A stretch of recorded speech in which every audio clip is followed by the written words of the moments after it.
Hello friends, मैं 2-3 दिन से वीडियो अपलोड नहीं कर पाया। उसका कारण ये था कि असल में यहाँ पर कैमरे का कोई अरेंजमेंट ठीक से नहीं हो पा रहा है, सेटअप ठीक से नहीं हो पा रहा है, इसलिए मैं नहीं कर पाया। पर मैं 2 दिन के बाद से पक्का वीडियोस रेगुलर अपलोड करूँगा।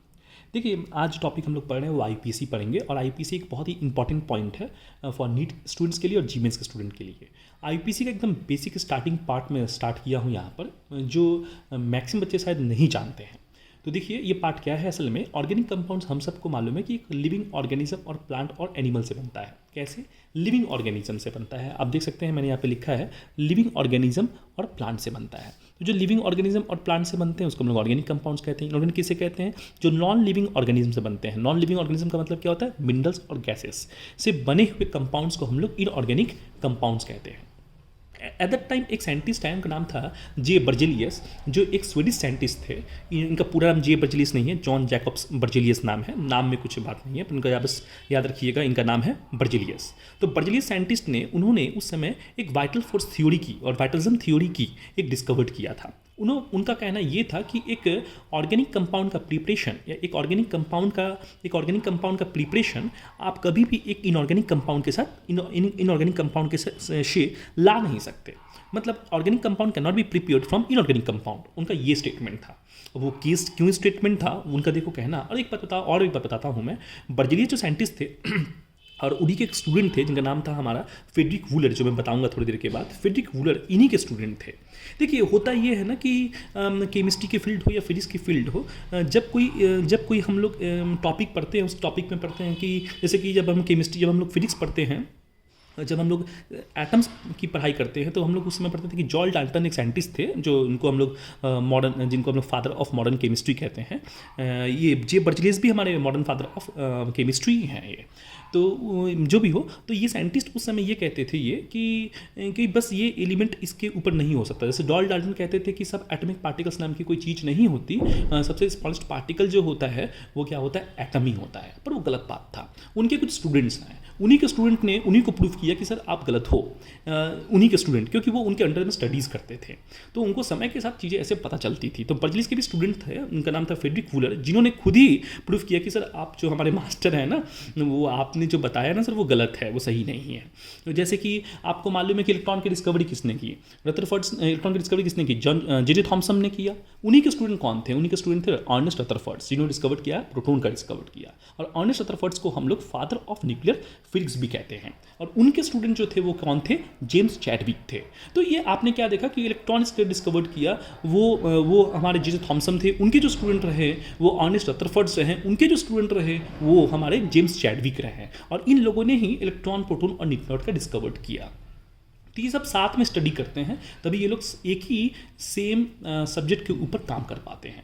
ठीक उसी प्रकार से वाइटल फोर्स थ्योरी में जे बर्जेलियस के स्टूडेंट जो थे, उनका नाम था फ्रेडरिक वूलर, जिनको आज के समय में हम लोग फादर ऑफ ऑर्गेनिक केमिस्ट्री भी कहते हैं, क्योंकि इन्होंने सबसे पहला ऑर्गेनिक कंपाउंड का डिस्कवर्ड किया इनऑर्गेनिक कंपाउंड से। जो बर्जेलियस कहते थे कि ये इम्पॉसिबल है, ये पॉसिबल ही नहीं है कि आप एक इनऑर्गेनिक कंपाउंड से ऑर्गेनिक कंपाउंड को प्रिपेयर कर सकते हो। अब उनका क्यों ये कहना था? उनका कहना ये था कि आप ये जो इनऑर्गेनिक कंपाउंड से जो आप ऑर्गेनिक कंपाउंड जो प्रिपेयर करोगे, इसके लिए सिर्फ एक नेचुरल फोर्स की जरूरत पड़ती है।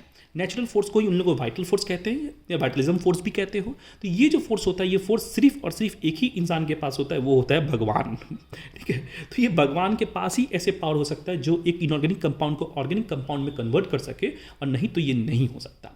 उसके बाद एक बहुत बड़ा चेंजेस हुआ आईपीसी के वर्ल्ड में, केमिस्ट्री के वर्ल्ड में, कि लोगों ने क्या किया। जैसे कि सबको मालूम था कि एल्बर्ट उस समय के जॉन डाल्टन और हमारे क्या नाम है फ्रेडरिक वूलर, ये लोग उस समय बहुत महान साइंटिस्ट हुआ करते थे। तो इनके स्टेटमेंट के बाद लोग प्रयास करना बंद कर दिए। जो केमिस्ट्री फील्ड जो थी ना, डिपार्टमेंट देखिए, research of organic compounds was stop due to this theory. ये क्या है? स्टॉप हो गया। पर कुछ साल के बाद उन्हीं के जो स्टूडेंट थे, जिनका नाम था फ्रेडरिक वूलर, उन्होंने स्टार्ट किया, फिर से इस थ्योरी के पन्ने को खोला, और उन्होंने ये प्रूव किया कि नहीं, ये गलत है। आप अमोनियम क्लोराइड लीजिए, आप पोटेशियम साइनेट लीजिए। देखिए, KCNO पोटेशियम साइनेट है, याद रखिएगा, पोटेशियम साइनाइड नहीं है। पोटेशियम साइनेट का फॉर्मूला होता है KCNO नहीं, यहाँ पर KCNO है, इसका मतलब ये पोटेशियम साइनेट है। ये एक हमारा केमिकली अनायनिक पार्टिकल है। और पोटेशियम साइनेट क्या है? एक केमिकली कंपाउंड है। याद रखिएगा। तो KCN क्या है, अनायोनिक अनायन है। तो ये जब अमोनियम क्लोराइड से रिएक्ट करता है तो ये अमोनियम साइनेट फॉर्मेशन करता है, अमोनियम साइनेट। और अमोनियम साइनेट जो होता है वो अमोनियम जो साइनेट होता है वो अमोनियम साइनेट को हम लोग हल्का सा हीट करने के बाद उसको हम लोग यूरिया में कन्वर्ट करते हैं। तो अमोनियम साइनेट को आप क्या कीजिए, थोड़ा सा वाटर और थोड़ा सा हीट दीजिए, वो यूरिया में कन्वर्ट हो जाएगा। एक बात याद रखिएगा, अमोनियम साइनेट जो था वो एक इनऑर्गेनिक कंपाउंड था। अमोनियम साइनेट जो है वो इनऑर्गेनिक कंपाउंड है और हमारा जो ये जो यूरिया फॉर्मेशन हुआ ये एक ऑर्गेनिक कंपाउंड है। जब आप इसमें हल्का सा हीट और वाटर देते हो तो ये यूरिया में कन्वर्ट होता है। तो एक इनऑर्गेनिक कंपाउंड एक ऑर्गेनिक कंपाउंड में कन्वर्ट होता है with the help of Friedrich Wohler के साइंटिस्ट के मदद से होता है। ये कैसे होता है, एक बात ये भी याद रखिएगा कि यूरिया का जो IUPAC नेम होता है ये बहुत इंपॉर्टेंट है, याद रखिएगा। इसका नाम है 1-अमीनो मिथानामाइड है। देखिए यहाँ पर अमीन है और ये अमाइड ग्रुप है, आपको मालूम है CONH2 को हम लोग अमाइड ग्रुप बोलते हैं। तो 1 में अमीन लगा हुआ है तो 1-अमीनो मिथानामाइड कहिएगा, ये एक ऑर्गेनिक कंपाउंड बन गया। तो ये इनऑर्गेनिक से ऑर्गेनिक कन्वर्ट करने के लिए आपको उठाना पड़ा अमोनियम क्लोराइड और पोटेशियम साइनाइड नहीं। देखिए कुछ मैकेनिज्म कुछ इस प्रकार से है, मैं मैकेनिज्म आपको दिखा देता हूँ। यहाँ पर मैकेनिज्म कुछ इस प्रकार से है। असल में होता क्या है कि जैसे कि मान लीजिए आप यहाँ पर लिया गया आपका KCNO लिया गया, KCNO। आप पोटेशियम साइनेट को ऐसे भी लिख सकते हो, KCNO भी लिख सकते हो या KOCN भी लिख सकते हो, इसमें कोई दिक्कत नहीं है। तो देखिए O-C और ये ट्रिपल बॉन्ड N रहा हमारा। इसमें आपने क्या लिया, इसमें आपने अमोनियम क्लोराइड लिया। इसमें अमोनियम क्लोराइड लिया, आपने लिया NH4+ लिया और Cl- लिया। यहाँ पे जो K+ था आप देख सकते हो, ये K+ और Cl- रिएक्ट करके क्या बन जाएगा, KCl बन जाएगा, बाई प्रोडक्ट बन जाएगा हमारा। और ये जो हमारा O- जो रहा और ये C∼N और नाइट्रोजन रहा। नाइट्रोजन के सर के ऊपर एक लोन पेयर होता है, अमोनिया के पास हाइड्रोजन है, एक हाइड्रोजन एक्स्ट्रा है इसके पास, तभी इसके पास H+ है। ये H+ इस नाइट्रोजन के पास चल जाएगा और ये क्या हो जाएगा, O-C∼N और H हो जाएगा और अमोनिया जो हमारा रहा ये NH3 बन जाएगा, NH4 NH3 में तब्दील हो जाएगा और नाइट्रोजन सर्किल पे एक क्या हो जाएगा, प्लस चार्ज आ जाएगा, क्योंकि नाइट्रोजन ने क्या किया, इलेक्ट्रॉन क्या किया, इस नाइट्रोजन के हाइड्रोजन को एक्सट्रैक्ट किया। अब आपको मालूम है कि नाइट्रोजन के पास क्या है, अमोनिया के पास क्या है, लोन पेयर है। देखिए आप देख सकते हो यहाँ पे क्या होगा, कि रेजोनेंस होगा। आप रेजोनेंस मत भी कहिए, आप थोड़ा सिंपल समझिए कि माइनस चार्ज जब यहाँ पर उठता है तो ये उठ के यहाँ पे जाता है। जाने के बाद क्या हुआ, ये O-C ये N और ये H मॉलिक्यूल बना। नाइट्रोजन का जो अमोनिया का जो लोन पेयर है वो कार्बन को अटैक करता है और फिर ये नाइट्रोजन के ऊपर ये लोन पेयर चलाता है। और फिर क्या होता है, ये C∼O ये N और ये H और फिर देखिए ये C के साथ जुड़ा हुआ है आपका अमोनिया NH3। अब आपको मालूम ये भी है कि नाइट्रोजन के पास 3 बॉन्ड होते हैं, 4 बॉन्ड तो होते नहीं है, पर यहाँ पर 4 बॉन्ड बन चुके हैं। और यहाँ पर आप देख सकते हो यहाँ पर एक माइनस चार्ज आया क्योंकि ये पाई बॉन्ड उठ गया है। अब ये माइनस क्या करेगा, इस H को एब्स्ट्रैक्ट करेगा और मॉलिक्यूल हमारा कुछ ऐसा बनेगा, ये C∼O और NH2 और देखिए NH2, यहाँ से NH2 बनेगा और यहाँ भी NH2 बन जाएगा। तो आपने क्या देखा, अल्टीमेट कि बन गया क्या, हमारा यूरिया बन गया। तो ये यूरिया क्या है, एक ऑर्गेनिक कंपाउंड। याद रखिएगा, कोई आपसे पूछे कि साइंटिस्ट जो फ्रेडरिक वूलर जो साइंटिस्ट थे, इन्होंने यूरिन से यूरिया बनाया था, बोलिएगा नहीं, ये बिल्कुल गलत बात है। यूरिन भी एक ऑर्गेनिक फर्टिलाइजर है, ठीक है। यूरिन भी एक ऑर्गेनिक कंपाउंड है, एक वेस्ट प्रोडक्ट है और यूरिया भी वेस्ट ही है, पर यूरिया से डिराइव किया जाता है, वेस्ट प्रोडक्ट से डिराइव किया जाता है। असल में यूरिया क्या है, वेस्ट प्रोडक्ट ऑफ बैक्टीरियाज या ह्यूमन बींग्स है, ठीक ना। यूरिया को हम लोग फर्टिलाइजर में भी हम लोग यूज़ करते हैं। ये असल में हम लोग इस्तेमाल यूरिया को हम लोग डिराइव करते हैं, कहाँ से, यूरिन से डिराइव करते हैं।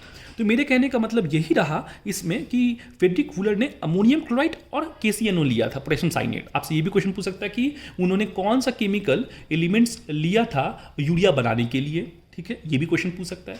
आपसे पूछे क्या कि वो यूरिन से यूरिया बनाया था, तो बिल्कुल नहीं, यूरिन से यूरिया बनाने वाले साइंटिस्ट अलग थे, वो इवापोरेशन प्रोसेस था यूरिन से यूरिया बनाने का प्रोसेस।